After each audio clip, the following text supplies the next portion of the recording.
Hi friends, welcome to நம்ம ஒரு சமையல். நம்ம சேனல் இப்போ தான் ஃபஸ்ட் டைம் பார்க்குறீங்கன்னா நம்ம சேனலை ஒரு சப்ஸ்கிரைப் பண்ணுங்கள். வீடியோ பிடிச்சிருந்தா லைக் பண்ணுங்கள். மறக்காமல் அவங்க ஃப்ரெண்ட்ஸ் அண்ட் ஃபேமிலிக்கு ஷேர் பண்ணுங்கள். இன்றைக்கி ரொம்பவே சிம்பிளான ஒரு சாம்பார் ரெசிபி தான் பார்க்க போகிறோம். ஒவ்வொருத்தவங்க வீட்டில் ஒவ்வொரு மாதிரி இருக்கும். என்னோடய மெத்தடில் நான் சொல்லித்தரேன் வாங்க ஃப்ரெண்ட்ஸ். பருப்பு வந்து நான் 200 கிராம் எடுத்திருக்கேன்.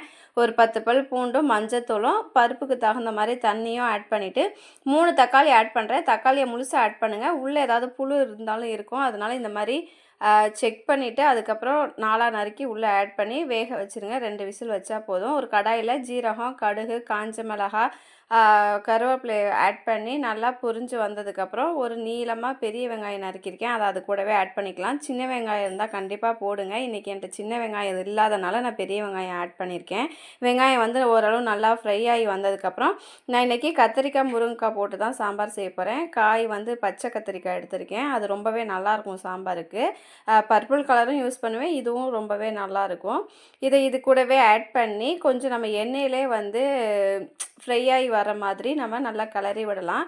இப்போ இதுக்கு தகுந்த மாதிரி கொஞ்சோன்னு வந்து நம்ம கல் உப்பு ஆட் பண்ணோம். கல் உப்பு ஆட் பண்ணும்போது இந்த காயில் இந்த ஸ்டேஜ்லேயே நம்ம உப்பு ஆட் பண்ணுறனால கொஞ்சம் வந்து நம்ம காயிலே வந்து உப்பு எல்லாம் ஆட் ஆகி வரும். காயும் ஓரளவு நல்லா டேஸ்ட்டாக இருக்கும் சாப்பிடும்போது. இப்போ மிளகாத்தூள், தனி மிளகாத்தூள் வந்து ஆட் பண்ணிக்கிறேன். அதை எண்ணெயில் நல்லா நம்ம ஒன்று சேர கிளறி விடலாம். இப்போ வீட்டில் அரைச்ச சாம்பார் தூளாக இருந்தாலும் ஓகே, இல்லை கடையில் யூஸ் பண்ணுற குழம்பு தூளாக இருந்தாலும் ஓகே.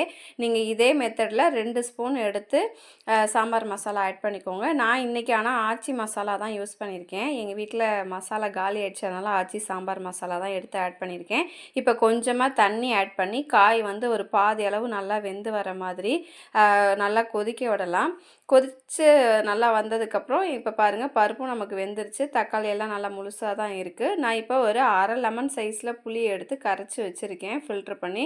அதை அது கூடவே ஆட் பண்ணிக்கலாம்.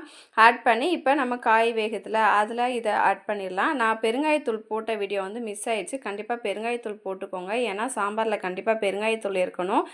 வாயு தொல்லைக்கு வந்து பெருங்காயத்தூளும் பூண்டும் கண்டிப்பாக ஆட் பண்ணோம்.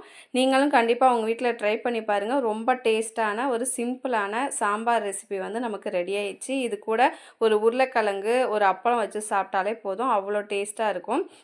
நீங்களும் ட்ரை பண்ணி பார்த்துட்டு உங்களோட ஃபீட்பேக் சொல்லுங்கள். ஃபஸ்ட் டைம் வீடியோ பார்க்குறீங்கன்னா ஒரு லைக் பண்ணுங்கள். மறக்காமல் உங்கள் ஃப்ரெண்ட்ஸ் அண்ட் ஃபேமிலிக்கு ஷேர் பண்ணுங்கள். இது வரைக்கும் சப்போர்ட் பண்ணுற எல்லாருக்குமே ரொம்ப ரொம்ப தேங்க்யூ ஸோ மச். கண்டிப்பாக இன்னும் ஃபாலோ பண்ணுங்கள். வேறு ஏதாவது ரெசிபி வேணும்னாலும் கண்டிப்பாக கேளுங்க. இது வந்து எங்கள் ஊரில் ஃபேமஸான தேங்காய் சோறும் மட்டன் கிரேவியும் தான் நான் வந்து வீடியோ போட்டிருந்தேன். உங்கள் ஊரில் வந்து மறக்காமல் கல்யாணத்துக்கு என்ன சாப்பாடுன்னு சொல்லி மெசேஜ் பண்ணுங்கள். பாய் ஃப்ரெண்ட்ஸ், நெக்ஸ்ட் வீடியோ பார்க்கலாம்.